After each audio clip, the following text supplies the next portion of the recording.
Hello, everybody. It's me, Coach Ojany-Bekhor. Welcome to episode 81 of the Authentic Leadership Podcast.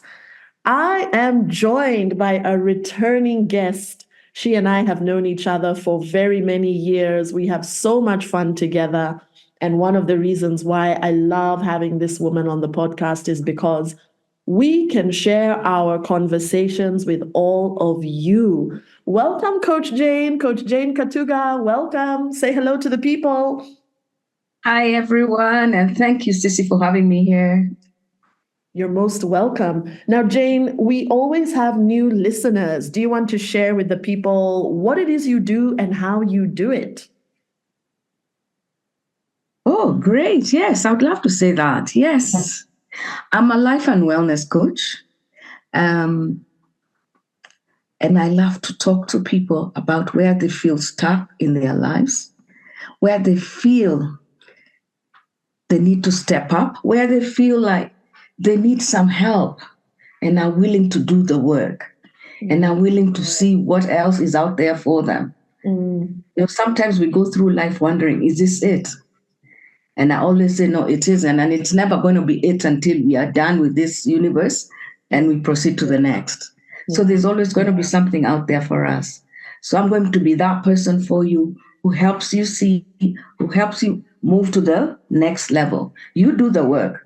Yeah. I will help you open the door. Yes, that's what I do. Excellent. Thank you so much for that, Jane. Now, today, dear listeners, we are going to share stories. This is the first in a series of podcast episodes on stories. And why do I use the word stories? It's because we learn through stories. We get to understand each other better.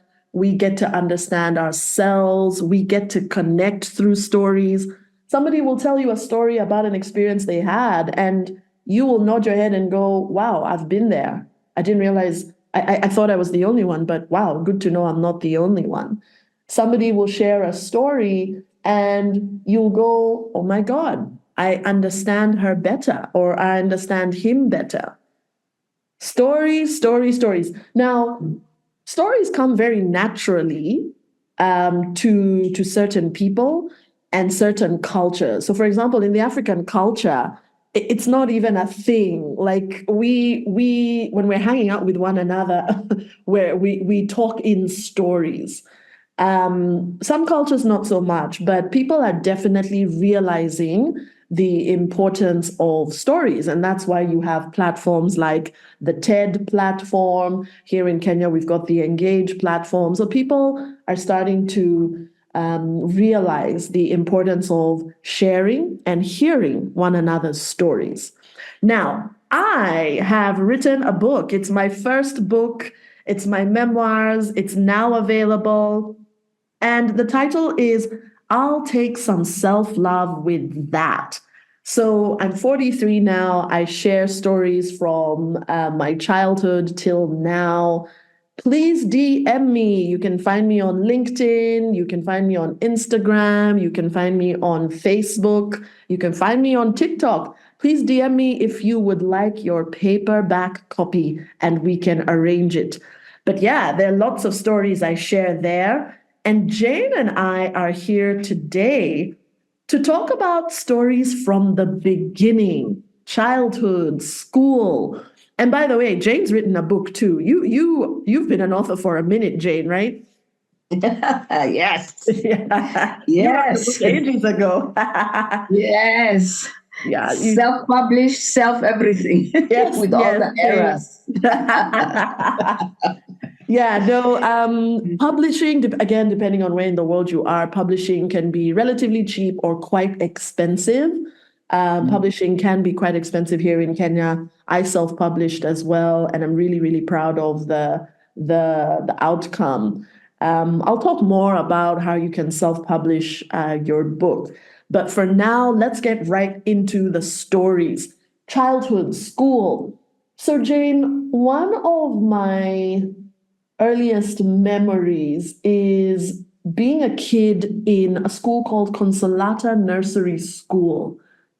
all these decades later, I still remember what the school looks like. I still remember I had two ponytails, puffy Afro ponytails.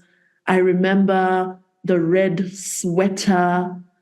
And I remember also going into Consolata Primary School, and I remember that as well. Till today, I remember that compound.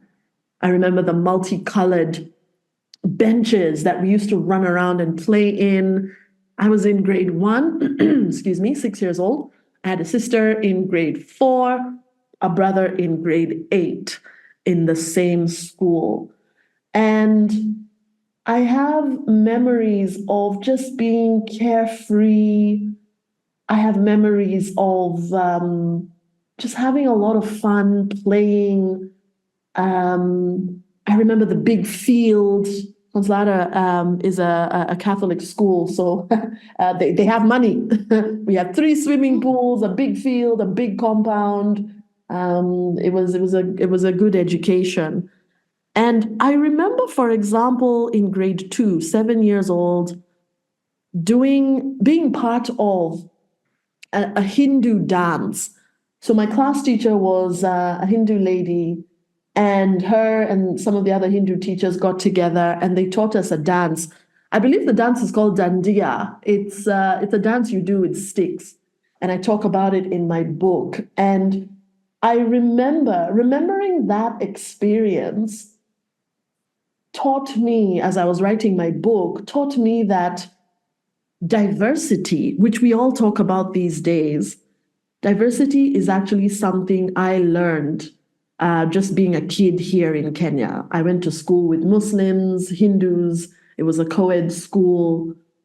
And that was very humbling for me because I was like, whoa, the kind of society you grow up in determines whether diversity is something you've been exposed to, or whether it'll be something you're learning about when you're 25 in your first job and there's a DEI a person in the HR department.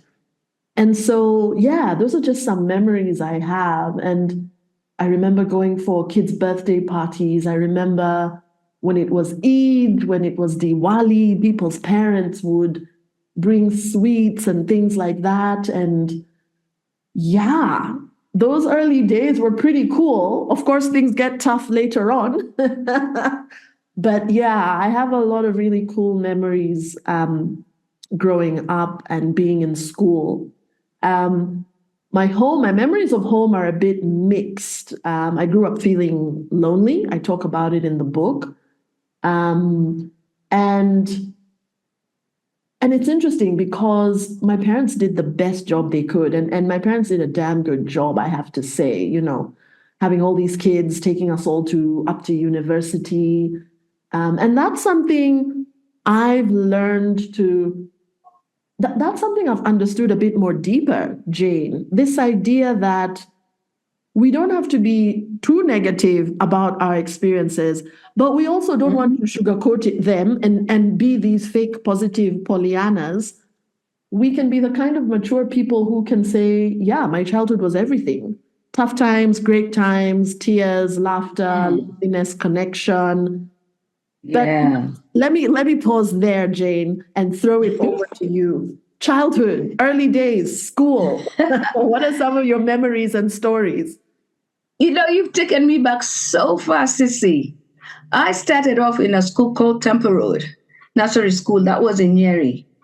And when you say you can remember what your school looked like, the vivid memory I have of my school is having 2 lions at the entrance, sitting on opposite sides. 2 lions. That is so vivid. 2 lion statues, just to confirm, right? 2 lion statues. They are not real lions. Yes, 2 lion statues right there. Wow. Yeah, and like you said, even I had diversity. Temple Road, we had a lot of Asians. We had quite a number of Muslims. We had some Christians, yes. And I remember really loving going to the temple. Oh, the temple had so many sweets to offer all the time to us children, and they treated us so, so well. So I used to love those visits to the temple. Was there a temple nearby or a temple on the Yes, ground? yes, yes, Oh man, that's so cool. yes. And we had a lot of Asian teachers as well, Yeah. And so I grew up not feeling uncomfortable with all this diversity, all this. It never bothered me Yeah. at all. Even the Yeah. religions just never bothered me because I Right. learned that from a very early age. Yeah. And going to school at that time is when we're now leaving home to come and meet, get to know each other, get to interact with each other. I learned a few words. Kemche, we would learn ek, do, di, da, do, Words in di, different languages. bunch in different languages, Yeah. But it was such an exciting time. I think I was so ready to leave, to leave the house and go to school Yeah. and experience something else in school. And after that, I went to a school called Khalsa. We came to Nairobi and it was a school called Khalsa. Again, we had a temple. Wow. Continuation. Yes. Yes. And there was again, learning the dances. I also did the dance with the sticks. Ah. I loved the lighting of candles. And I remember the temples always had a lot of flowers, Yeah. and a lot of candles. Yeah. From there, I was moved to a school called, now they call it Moy Avenue. It used to be called Government Road School then. Mm-hmm. It's right in town, Yeah.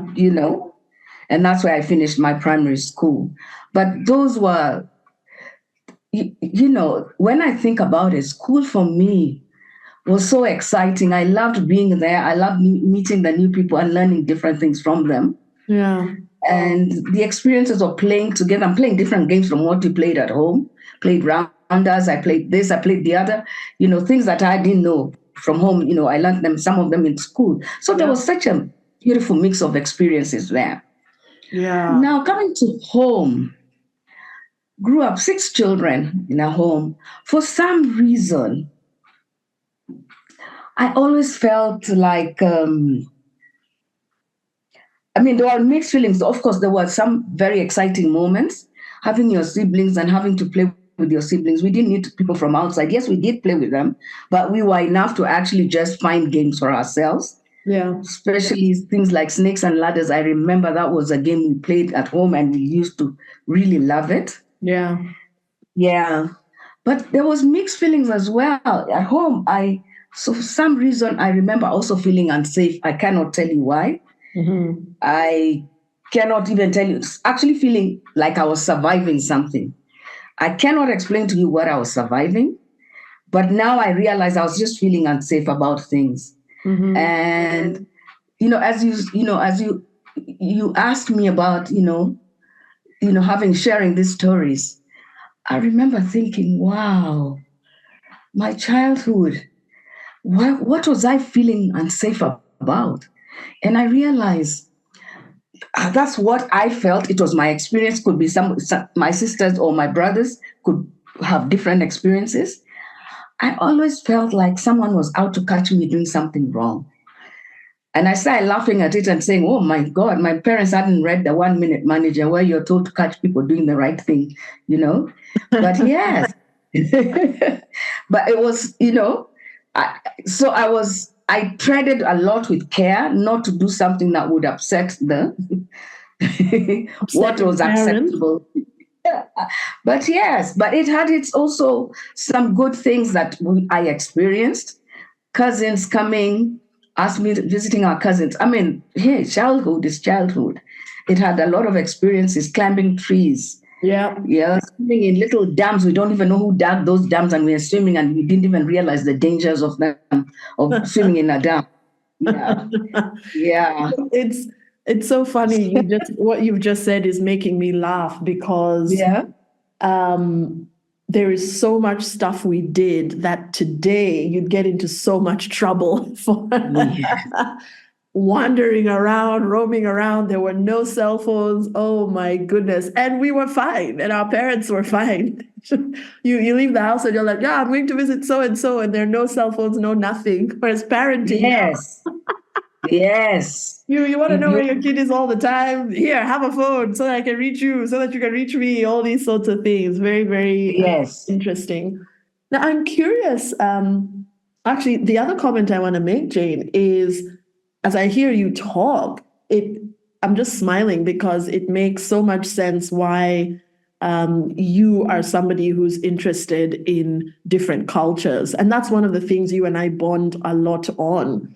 We are Yes. open, ready, willing, and able to learn from different people, different cultures, different philosophies. Excuse me. And those cultures have really helped us in our personal development journey. And as Sure. we're talking, I just realized, wow, man, what a privilege growing up It is. in a Yes. country like Kenya, where we are so diverse. We even look so different. How people look in the western part, Lake Victoria, versus the central part, versus the coast, versus up north. We are so diverse, and that is a real privilege. Hello, hello, everybody. Welcome back. We just got cut off there for a second. Jane, I was saying how listening to your stories has given me a clearer picture about why you are so easy around, easy and relaxed around, the philosophies of different cultures, listening to, learning from, being around diverse people. And it's something that you and I bond on.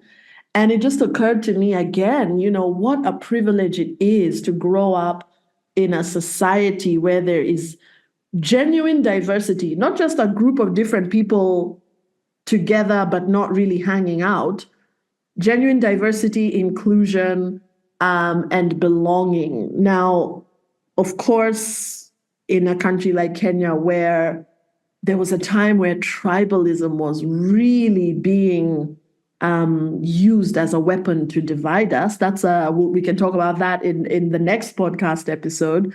Yes. Being an immigrant in another country versus life in Kenya. We'll talk about that in the next episode. But just that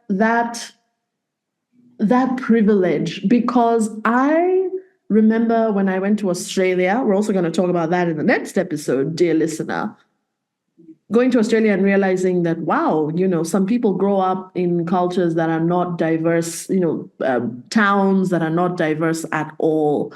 And it's up to you to go and seek out that diversity. So some of my friends, for example, grew up in towns where people are pretty much the same, but they felt there was more to life. And so they sought out new experiences, new cultures. They saved up money to travel and all these sorts of things.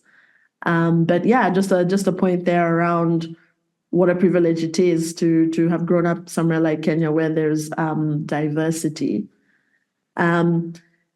Now, here's the other thing I wanted to ask you, Jane, was, you mentioned you were kind of walking on eggshells growing up, worried about not upsetting someone or something.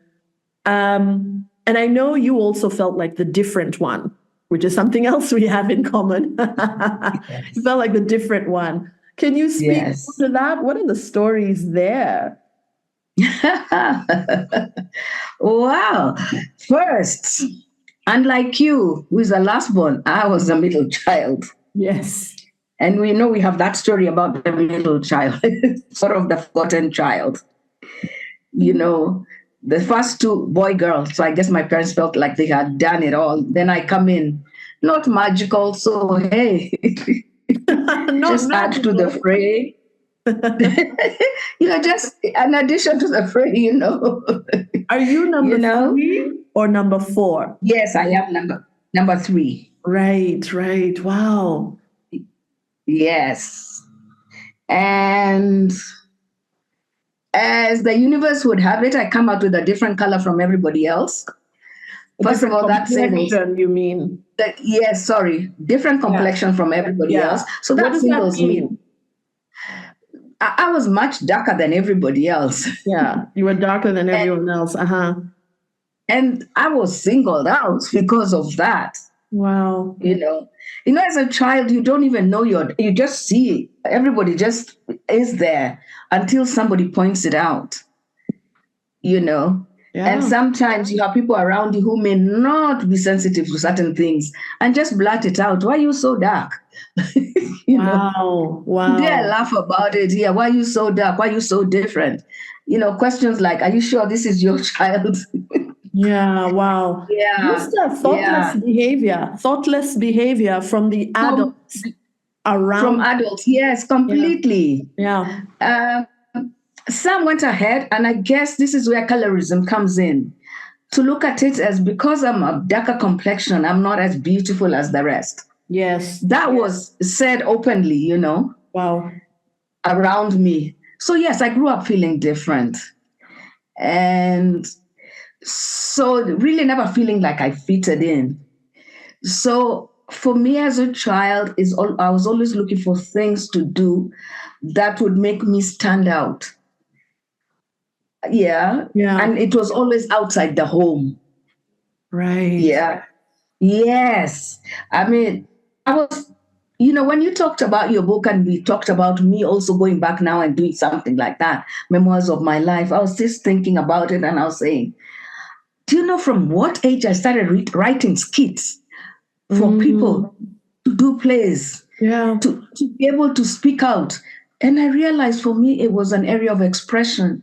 And I was helping also other people to express themselves. I had no idea what I was doing. It was just something I used to do. I mean, I was in lower primary school. Who taught me that? You Yeah. know, Yeah. I I mean, always wanted to be in a debating club, on acting, yeah. all those things, Yeah.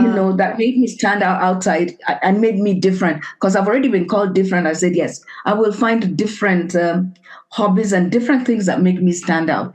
It's Yeah. interesting how to survive something as a child, you adopt, strategies, and you take on things that help you feel better about yourself. So Yes. I realized those are some of the things I did. Yeah. Yeah. And I think Go it has ahead. continued. There's so much you've said here that's so deep, Yeah. the the thoughtlessness sometimes of Yes. the adults around us. And dear listener, if you are a parent, Jane and I are both parents. If you are a Yes. parent, it is so important to be thoughtful in your parenting. Now, we're not saying Yes. you're going to be perfect. We're not saying you're not going to make mistakes. Of course, you will. In fact, one of my mentors many years ago, my daughter is now 7. One of my mentors many years ago when I was pregnant said, Cece, you will screw up. Just make sure you clean it up with the kid when you realize that you've screwed up. Yeah. I don't know if parents back in the day Oh, they didn't have that were, memo, Sissy. yeah, I mean, I'm sure They some didn't have did. that memo. Sure I'm sure some did, but Yeah. many of this. I mean, look at the state the world is in, right? Yeah. That tells you everything about how people were raised.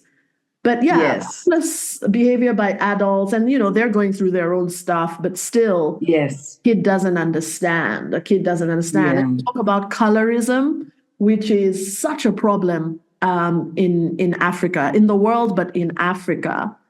Yes. It's interesting because my mom used to say to me, and I'm so grateful for this. My mom used to tell me overtly, "You're beautiful, you're beautiful, you're beautiful." So, again, I only realized when I was writing my book just how important that is for, Yeah. especially a girl, but also boys. Boys need to be told, "Hey, handsome," da da da, or just because Yes. here's the other thing, Jane. There are some people who still are very dualistic in their thinking when it comes to. So, do we compliment kids on how they look, or do we compliment kids on their How they perform. behavior, or do we compliment kids on their intellect? It's all the Yeah. above. It's all the above, Mm. right? Yeah. I really like how you look Yeah, in that sure. dress. You're so pretty. You're so handsome. Oh, I really love how generous you were with your friend. Oh, I really love how you solved that problem. It's all the above because you're a whole person. Yeah, there's what's going on the outside, there's what's going on the inside. You're a whole person. But yeah, the colorism is a real issue, and it's quite tragic.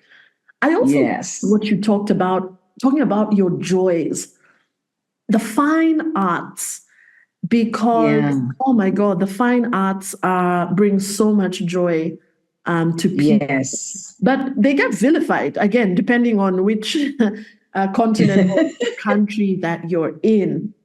I Yeah. love dancing, I loved singing.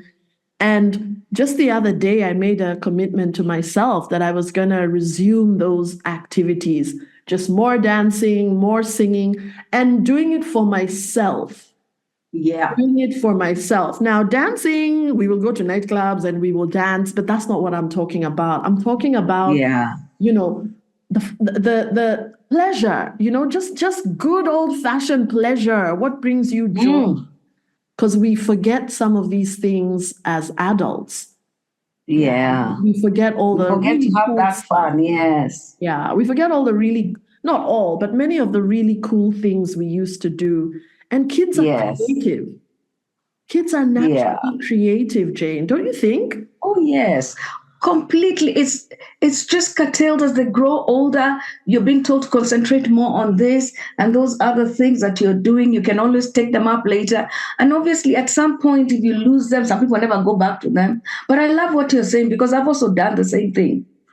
Ooh, I was looking at belly dancing the other day and I'm like, hey, I'm starting this. Yeah. Nice, nice, nice. There's Yeah. I was invited to do a podcast episode by an organization here. They have a podcast, and the other guest was a gentleman who he's part of a company that brings dance as Yeah. of team building, and I was like, Ah, that is so cool. cool. Yeah. Because dancing during the day with no alcohol involved, so powerful. So So powerful. cathartic. Yeah. Yeah, yeah, so cathartic. Um, Mm-hmm.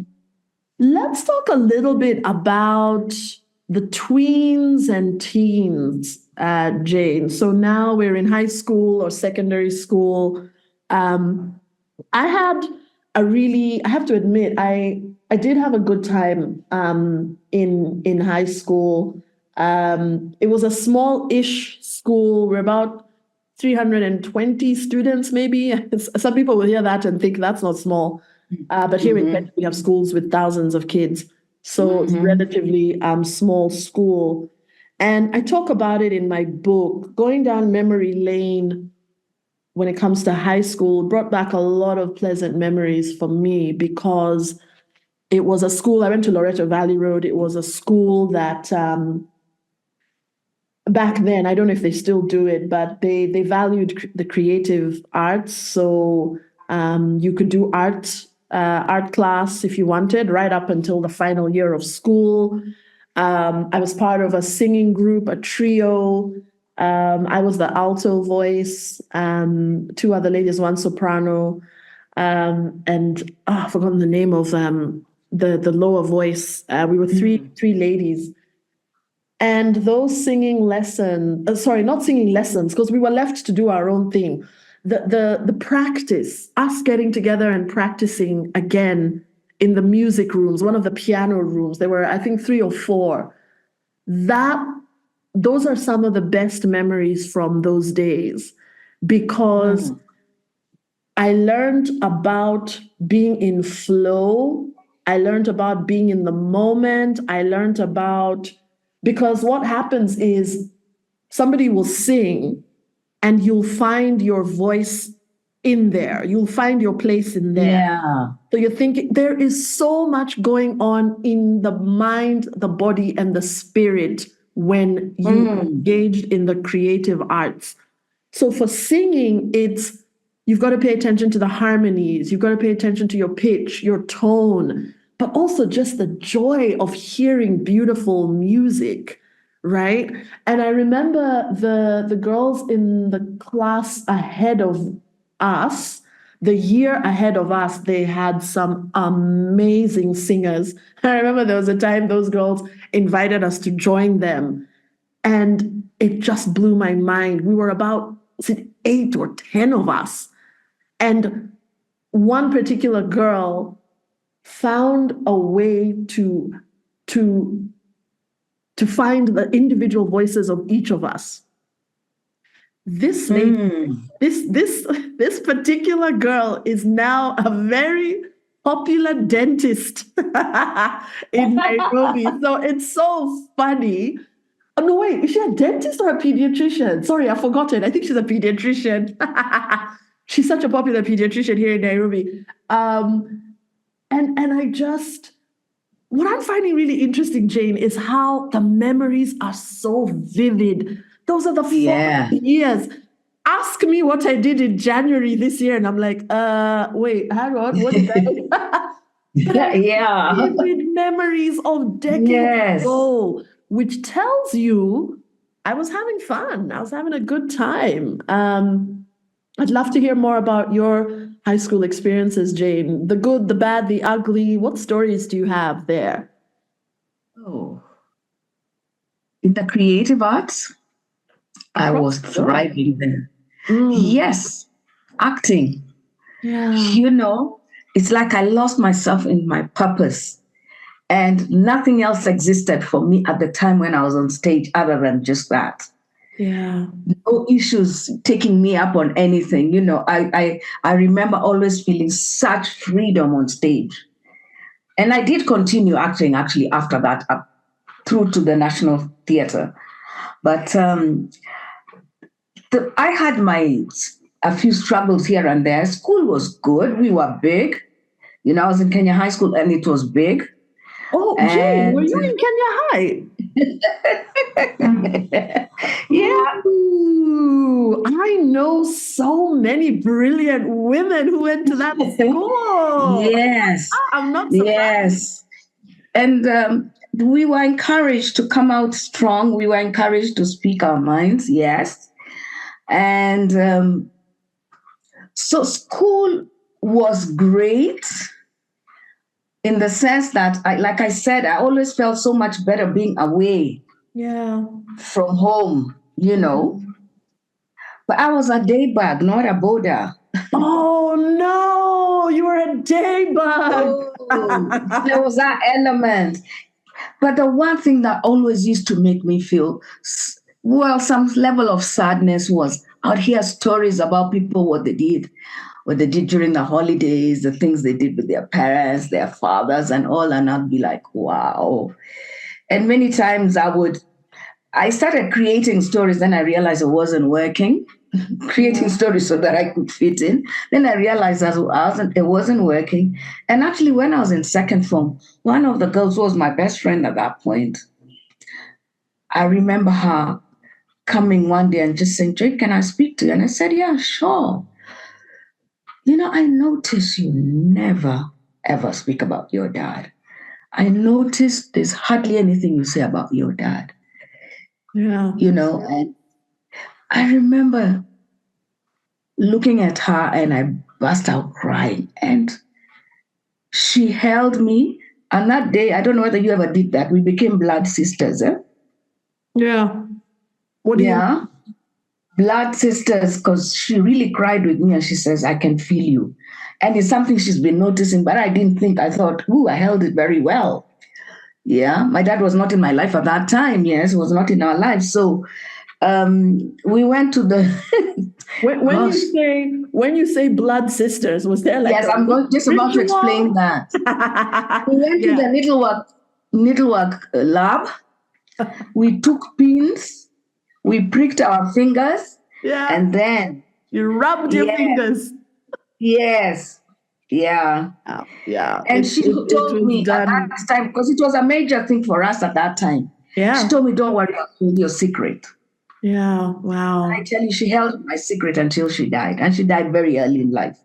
Yes. Wow. But yes.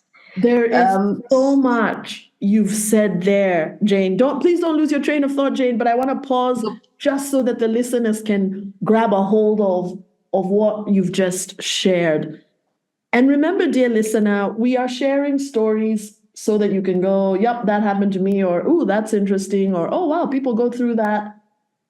This is the power of stories. Now, there's a lot you've said, as always, there, Jane. There's so much you can pull from a single story. First Yes. things first is discomfort and shame about what's going on in your home life. So many kids feel that. So you're in school Yes. and you're carrying this heavy burden, right? That's number one. Number two, the power of a good friend. Oh, yes. My goodness. You know, Jane, and again, this is something you and I have in common. We place Yes. a very high value on friendships. Yes. Yeah, because I'm the same. I place a very, very high value on friendships. That's really deep. Let's talk about the feeling bad, whether it's shame, embarrassment, feeling bad about what's going on at home. For me, there was nothing too crazy going on at home, which I'm really grateful for. But again, I did feel different. I did feel lonely. My siblings were older than me. They were off hanging out with their friends. I didn't feel like I mattered because, I didn't feel like I mattered. And that made me very sad. And so when I was older, I was afraid of the emotion of sadness. Now I'm okay with it. It's a healthy emotion. But what I did, Jane, was similar to you. School became a refuge, and I became, or at least I tried to become, the comedian, the happy-go-lucky, laughing, cracking jokes, all this kind of thing. I wasn't the pretty girl. I wasn't the ugly one. I wasn't the pretty one. I don't know if I was popular. I don't know, but I got along with different types of people, and I liked occupying the space of being, well, trying to be the funny. And one memory I have of a friend doing something so cool for me was I got nominated to be prefect. The first time I got nominated, I turned it down, which was just dumb because I wanted to be the naughty one. But the second time I got the opportunity in the final year of high school, I took it up. And I remember one weekend, we were supposed to go for like a retreat, a leaders retreat. And my mom was worried because it was the final year of school and she wanted me to be at home studying. And I was so deflated. And then I got really angry with my mom. I'm like, what on earth is going on? Now in my head, I'm thinking this because you don't say such things to African mothers. Yes. Like, what is going on with you? Why aren't you happy for me that I've been nominated to be a prefect? Why aren't you happy for me that I'm going for this retreat? La, la, la, la, la. So much anger. So I go back to school on Monday and I tell this girl was part of the singing group. She's like, are you coming for the retreat? And I was like, you're not going to believe this, but my mom doesn't want me to go. And my girlfriend told me, Cece, you have to come for this retreat. It's the leadership retreat. It's the prefect's retreat. And that was the first time a friend had ever told me blatantly, like, yo, your mom is tripping. Like, you need to come for this retreat. So she snapped me out of it. And I just went home and told my mom, I have to go for the retreat. And so my mom begrudgingly agreed. And I went for the retreat. But that messed me up for so long, Jane. And I was so mad. I'm like, why are you not saying that this is a good thing? But now I look back, of course, and I realize for my mom and my dad, education was everything. And you had to do really well to get the opportunities that they got. My mom and my dad changed the trajectory of the bloodline because they went to uni overseas. They had to work so hard.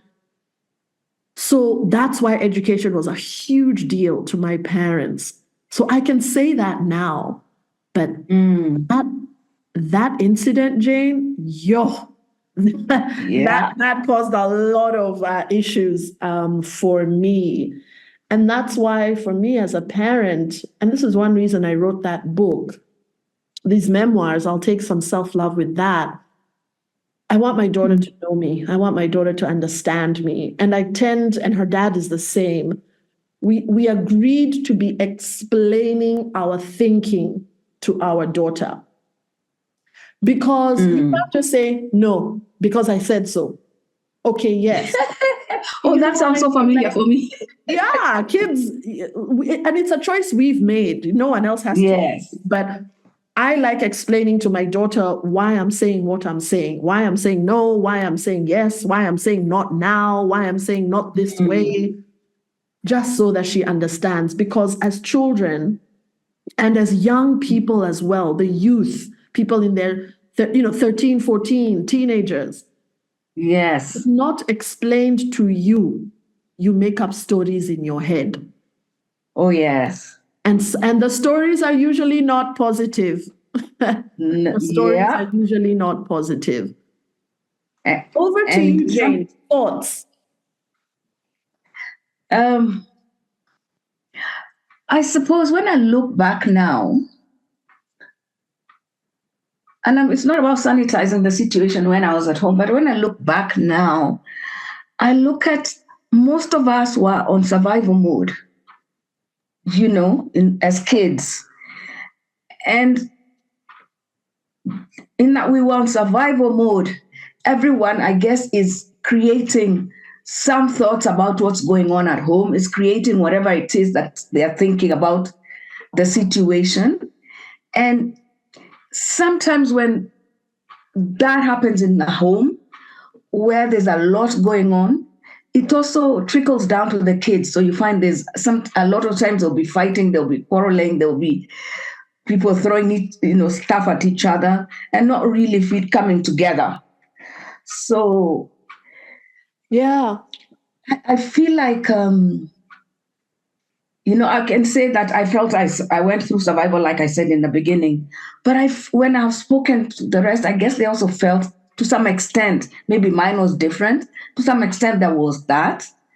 And just scraping through, I wanted to fit in so much when I was in school. So a lot of times I would save every coin I had. I remember doing that so many times, buying every coin I had. At some times I have to walk home so that I can have some money. And I bought donuts for people. Now I realize it was looking to gain acceptance, because I didn't feel like I had it. There were some people I felt good with, but not everybody. I wasn't a popular person. Yeah. But yeah. But let me I just feel there was so much survival going on. But let me ask you this, Jane. What was the survival about? Is it because you guys were beaten as kids? What was the cause of that feeling? What was the source of feeling like you needed to survive? Yes, we were beaten. But more importantly, when my mom and my father broke up, there was things just were different now. Yeah. Yeah, everything changed. The dynamics changed. Yeah. And there was a lot of pull and push, between the two of them. And that affected us, Yeah. Yes, as children, when something like that happens, you don't realize the impact it has on the children. Sometimes children go through guilt, feeling like they had a part to play in it. Sometimes you feel like you need to, pick the better parent. There's so much that goes on in a child's mind. Yeah. Yes. Because things are not being explained to them. No, there was no explanation. And what I feel for me, I was looking for things outside home. Yeah. To hold on to lifelines. Hold on to. Lifelines. Yeah, that's why. So I told you I also played hockey. And mine continued until I played in a Kenya team. So there was just something I was looking for. Yeah. Yeah. You know, a few years ago, it was actually during the Rona years, an old high school friend got back in touch with me through Facebook, through Meta Facebook. And it was so great chatting to her. And she said something to me, and we don't talk much. And she said something to me that blew my mind. And I think it's the reason God, the universe, just made us get back in touch with one another. So she was an aspiring coach. She wanted some advice. So I was happy to share the advice. But there's something she shared with me, which I will never forget. She told me, Cece, when we used to have sleepovers at your house, I loved those sleepovers. And I was like, yeah, they were a lot of fun, weren't they? She's like, yeah, but there was something else about them. And I was like, what was it? And she says, your house was so peaceful. And I apologize if you can hear that banging, dear listeners. Jane, our neighbor, is engaged in some house repairs.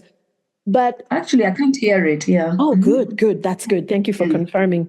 So Jane, this lady, and she masked it so well because you would never know that this was going on when we were younger. This lady was in a violent home when she was younger. Her dad a lot, lost his job. I remember her mother was a chef. And she said to me, Cece, your house was just peaceful. And I remember just thinking, wow, it's so nice here. And I was like, yo, the things you take for granted. Because it was just sleepovers. Hey, Nani, come over to my house. Ask your parents, sleepover. Yeah. Friday, people have packed their bags. We all pile into the car. We go to Cece's place. Or we go to this other person's place. Or we go to this other person's place. But yeah, man, kids are carrying so much. And so much. Do you imagine what that means for a child to carry that as a secret? Imagine, for years, because school is years. Yes. What it does to you. 12 years, 16 years? Hey. What that does to you as a child. Because you don't want to go talking about your family out there. Yeah. You want to look normal, sound normal like other children, but you know that's not what is going on. Yeah. The reality at home is different. It's violent. It's all those. Yeah. And, there's something else I wanted to pull from the story, Jane, was, you and I keep coming back to the fine arts. We keep coming back to creativity. Something that kind of makes me sad is Kenyans are so creative. My God, in all ways. But even we get shoved into, all right, get serious now. What do you want to do for work? I do not understand why we don't have our own Hollywood here in Kenya. We are so creative. Yes. Man.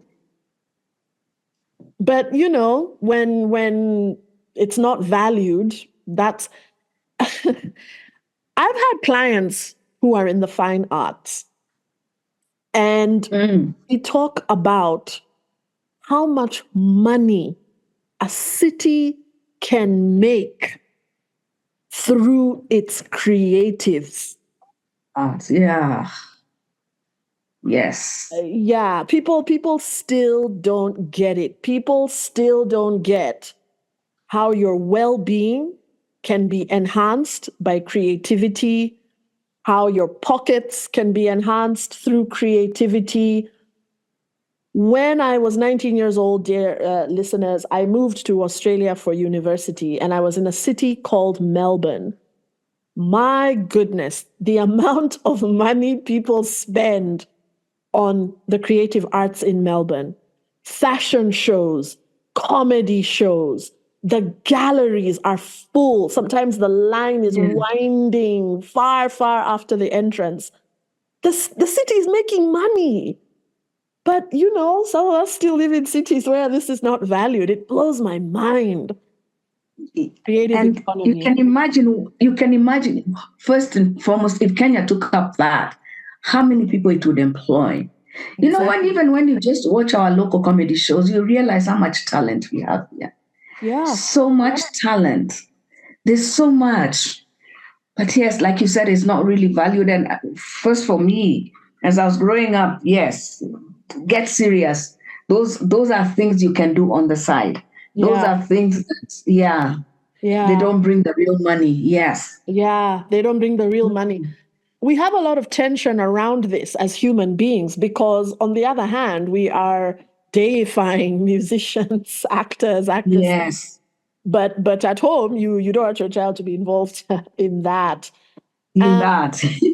Yes. So if we continue on this today's theme, childhood, youth, what other stories can you share, Jane? What other memories jump out for you from when you were young? And then I'd love for us to chat about what's been your journey towards understanding your parents better, your siblings, forgiving them. Is there even anything to forgive? But I'd love to hear, do you have any other interesting stories to share I'm from that sure if part I of thought your through, life? there's so much, um, just how looking at how different children showed up even in the playing ground where we used to play. Because us as children, we played a lot. We played a lot outside. We met, Yeah. and I lived in an estate, so there were so many kids there when we played. What I can say is, now when I look back and think about it, I think a lot of us maybe went through some stuff at home, but when we got onto that playing ground, good Lord, we left it all out and we brought our A game to the playing ground. And we played and bonded and had so much fun. Yeah. Being carefree. Carefree at that moment, Yeah. We were Yeah. all clear, like when we were growing up, we were not allowed to eat in each other's homes.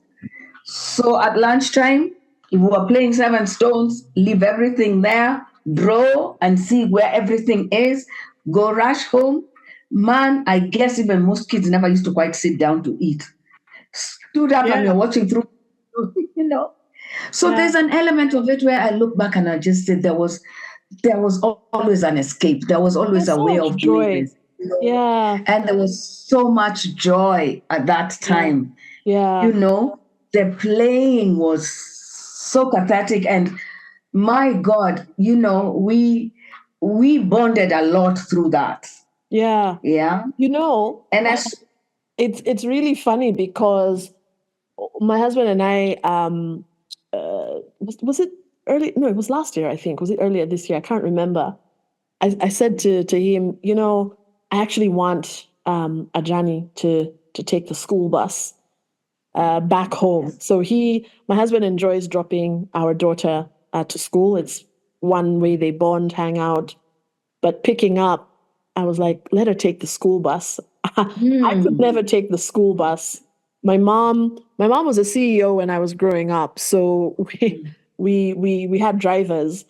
But when she left that job, and I talk about this in the book, when she left that job, I remember later on it was my sister or my mom who would come and pick me up. One of my sisters or my mom who'd pick me up.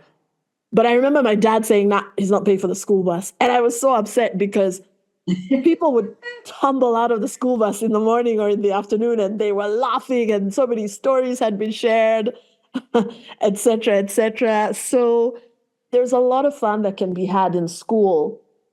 But there's Yeah. also some tough times. There's some tough times that can be had in school. I have vivid memories of when I was in primary school, there was a new kid who joined. I can't remember which year it was. Was it grade 5 or grade 4, grade 6? I can't remember. I think it was grade 5. And, or was it grade 4? And this kid just had a nasty attitude.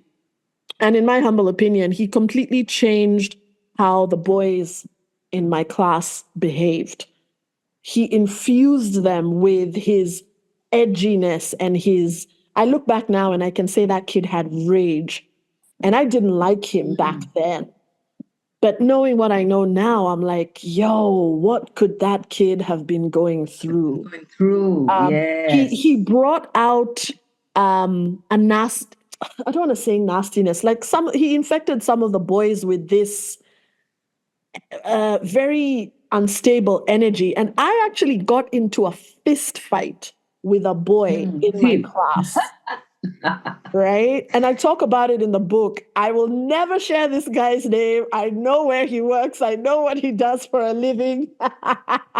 But I got into a fist fight with this dude, and people were so shocked. They were like, oh my God, Cecilia.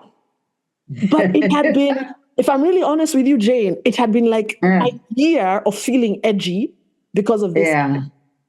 And so for me, I just blew up and had a fight with somebody else who was getting in my face about some nonsense. Yeah. And guess what? The teacher never found out because it was in between classes, and the fist fight ended, and a teacher walks in to teach God knows what, and everyone in the class is just quiet. Quiet. I was like, when I remember that, I was like, my God. Oh, Sissy, you remind me, I too had a fist fight. Brawling. Oh my goodness. Yeah. What happened with you, Jane? What happened with you? I was an early bloomer. Okay. And so I started looking different from other girls in school. And this boy just used to pick on me. And he would he would make some nasty comments. And I'm like, no, I can't have, my school is my refuge. I can't have that being taken away. Yeah, wow. One day I just got so pissed off. And I pulled him, and like you said, fist fight. Yeah. Now mine, I think it was at lunchtime. So everybody gathered around. And of course, my mother is called to school. Why are you fighting in school? I never had the end of it, but yes. But one of the teachers actually called me and pulled me aside and asked me what really happened. Yeah. And I guess now I know the way I spoke, it was not looking for pity, but I spoke crying with a lot of anger, Yeah. And I realized now my anger was not just all direct. It was not all about him. It was the accumulation of all the time I was never able to stand up for myself. Yeah, true. And then finally now this one becomes a catalyst. Oh no, you're not doing this to me. You're not. You are the last straw that has. Now the last straw that broke the camel's back. Yeah. And it really broke. Yeah, but now when I think about it, I just laugh about it, Yeah. I was willing to take it on and I had no fear. Yeah. And Jane, we sounds like you and I managed to get away a bit unscathed. I mean, there was a bit of bullying, I remember, in primary school, but for me it was quite general. Again, because of this kid, some of the boys just became quite nasty. That was nipped in the bud eventually. But there are people who are treated nastily, really nastily, by bullies. I went to, when I was at university in Australia, there was one friend of mine who went through severe bullying when she was in school. She didn't tell anyone. The school didn't know. I know somebody here in Kenya who her brother has never been the same. He was bullied so severely in school, but also sometimes the teachers are the problem. I know they're some bullies, for example, as well. Exactly, they're bullies as well. I know somebody, for example, who he was an athlete, and there was a time he got hurt, so he couldn't practice with the rest of the team, so he was practicing on the side, and the coach was being an absolute douche. The coach is now telling the other boys, oh, look at so-and-so over there, da, da, da, da, da. And one of this guy's friends was like, what the hell is up with this coach? So he tells this dude, yo, this is what the coach has been saying about you. This guy was so upset, spoke to his parents about it. And his parents came to the school and they're like, excuse me, we are paying money and your coach is talking trash about our son to the other players. So Jane, this is another issue that is not talked about enough. What happens when it's the teachers that have a freaking problem. Yes. And we all know And that teacher is just somebody who had a hard time when he or she was younger. It's not been resolved. yes. Lord knows why they've become teachers, but they're just taking it out on students. Yes. Yeah. Yes. And sometimes I feel like, well, I know the teaching course has some psychology class, but sometimes we don't even get to see. You see someone behaving in a boy who's been a certain way, he behaves in a different way. And instead of just finding out what's going on, you want to dress him down in front of everybody else in class. So I find, teachers can sometimes really destroy children. Yeah, absolutely. Yes. And, we coach we coach different genders, Yes. women, men, and it's something I talk a lot about with the male clients I have. People keep asking, why are boys struggling in school? Why are boys struggling in school? That's not the right question. The right question is school designed in a way that helps boys to thrive? Boys thrive, yes. Yeah, because Yes. when you read about what helps men to thrive, one of the Yes. theories that has been put forward is this idea of sitting down all day in a classroom, listening to a teacher in front of the class. It doesn't work for boys.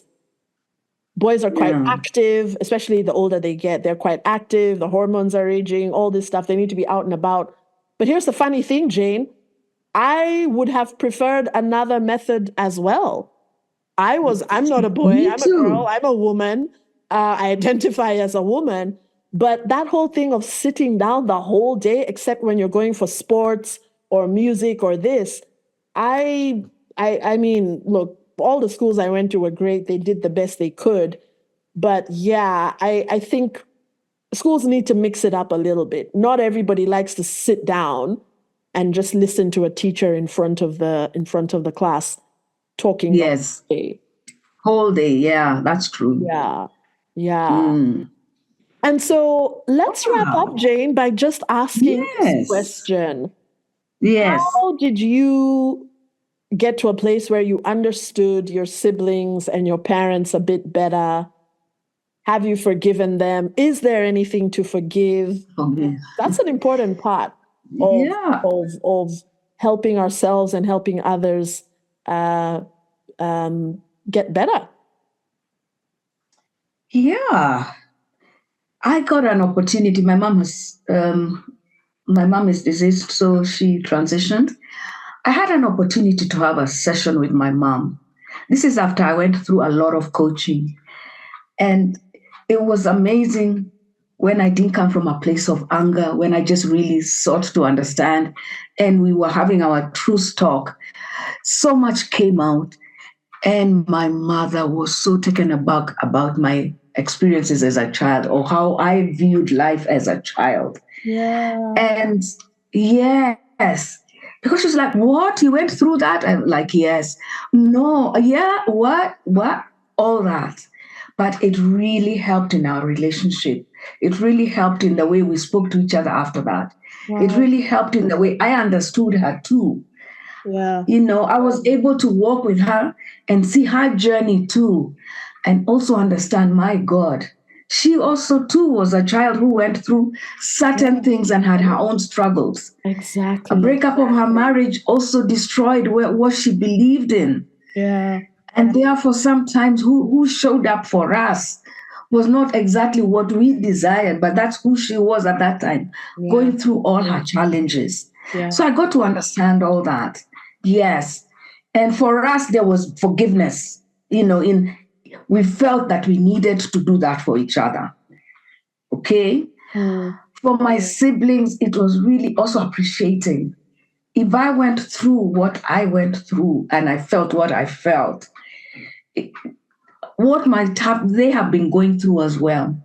Because they too had their own experiences. They too had their own beliefs that they created around what was going on. They too felt sometimes other people were favored. Yes.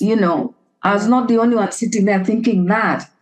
And that made me, that gave me perspective and Oh, wow. It's Yeah. it really, we were all doing the best we could Yes. with the tools we had at that time. Yes. So what I was able to do when I now went through my coaching, I was able to share with them what I had learned about myself, Yeah. what I had learned about some of the things I felt I went through as a child. And it has helped in the way we relate with one another. Yeah. Yes. Absolutely. Yeah. You know, that thing you Yeah. said is so important to Mm. remember that your parents were once children. Your parents have Yes. had experiences in the home or homes they grew up in. Your parents have had Yes. struggles. Now, again, we are not sugarcoating, positive Pollyannaing, but we're also Mm. not just keeping it all negative. You know, life is complex. There's a lot going on Yeah. in any given moment, let alone an entire childhood or an entire Mm. youthhood. And I would say it's the same thing for me, Jane, just realizing that Mm. actually, yeah, you know, mom, excuse me, went through some stuff. She must have, we all do. Same with Yes. dad. Um, it's not all bad. People are just trying to do the best they can. One of the things I Yes. talk about in my book is remembering that there was no internet for our parents. So Yes. you had to, and let me just put this into perspective for you, dear listener. Today, all you have to do is reach for your phone, jump onto YouTube, and you will find thousands, if not millions, of videos on parenting. Mm. Our parents would have had to, first of all, know how to read and then have money and time and energy to go to a bookshop, look for a book, Yes. Have the money buy to buy it, it. have the money to buy it, bring it back home and read it. Yes. And that is a tough ask. Now, I grew up in a home with readers. We are readers, but that is a privilege. I grew up, there was a library. There is a library in the house we grew up in. My mom still lives there with one of my sisters. And I remember a friend saying to me, wait, you have a library in your home? And I looked at her and I'm like, yeah, you know, just it's just where we keep all the books. And she's like, wow, I'd have loved to grow up in a home with a library. And I'm just like, oh my God. Again, Yeah. depending on the country you're in, Yes. reading fiction, Yes. nonfiction, buying books is a privilege. Not It everybody can afford to go is. to Amazon, man. So Yes. And there, even the reading culture. When was it inculcated? When you were a child. You see, yeah, some people didn't have that. some people, many people, Jane, many people don't have. Yes. And so, When since you've been here, you've seen my library. It's what something yeah, I created myself. yeah. And for me, it was a way of escape initially. Yes, yes. Something very interesting, actually, Jane. I was having a coffee with a lady who's a therapist, and Yes. we're talking about childhood and the work that we do as coaches and therapists. And she said something to me which I hadn't thought of. She said, Cece, parents need to be aware that sometimes that child of yours that is reading, reading, reading in their room, it's a form of numbing. Yeah. Sometimes it's a form of numbing. Sometimes your kid isn't just obsessed with books. Sometimes they're just trying to shut out the world, so they bury their Hmm. noses in books. I thought that was so interesting. That's me. I identify with that completely. That's Yeah. what I felt. Yeah. Mm. So, yes, dear listener, we have come to the end of this particular episode. As you can see, we learn so much through stories, sharing our Mm. stories, listening to other people's stories. Coach Jane will be back for another episode. We are going to be looking at life as an immigrant. Jane spent some time in the United Kingdom, and I spent time in Australia. We both now Yeah. live in Kenya, so we're also going to share some stories around that. Jane, any Yeah. last words for our beautiful listeners who, by the way, are listening from all over the Audience, yes. Yes, I'd like to say, much as we went through all the struggles, the the challenges and all, it doesn't make our life bad. It gives us stories to tell, lessons to teach if we can, using the stories, our own lives examples. And that, hey guys, we, from a spiritual perspective, we picked these lives out. Yep. And it's because we needed to learn certain things. Yeah. And today, when I look back, I say I wouldn't change my childhood for anything. Yeah. Because I am who I am today Same. because of what I've gone through. Yeah. I can now sit somewhere and say, you know what, not from a textbook. I'm just giving you a life example of what I went Exactly. through and what I learned. So, hey guys, let's look at what we went through and see what lessons can we draw out of it. Yeah. How can we use that experience to help somebody else out there? Yeah. So thank you for that, Sissy. Absolutely. And for our listeners, Jane is made a reference there to this. There's a philosophy that we reincarnate. We come back many times onto Earth as different people to learn and grow. Reincarnation is believed by millions of people around the world. There's also a theory that we come here for very specific reasons to learn something through interacting with particular people in our lives. And whether or not you believe in that, Jane, everybody still needs to do the work to make peace with your past, to thrive, to make peace with your past, to thrive as an adult. You've got to do the work. And for me, it's about integration, all of it, the good, the bad, and the ugly, right? There's a lot of good in your childhood, a lot of tough stuff, a lot of great stuff. But seeing people as human beings, acknowledging the awesome stuff, making peace with the difficult stuff. This takes work, though. We're not just going to sprinkle fairy dust and suddenly make it better. And I would say, dear listener, just honor your life experience. Just revere. Completely. Look at your life and live your life with reverence, because you are one of a kind. There's no one else like you on planet Earth. There hasn't been, there never will be. That is quite remarkable if you think about it. And so if you feel so inclined, dear listener, Jane and I want to encourage you to do the personal development work you need to do to integrate all your life experiences, and feel free to write a book. It can be a long book. It can be a short book. Maybe you want to do a vlog. Maybe you want to do it in the form of videos. Yeah, do that so that we can learn from your stories. Thank you so much for tuning in, everybody. Bye for now. Bye.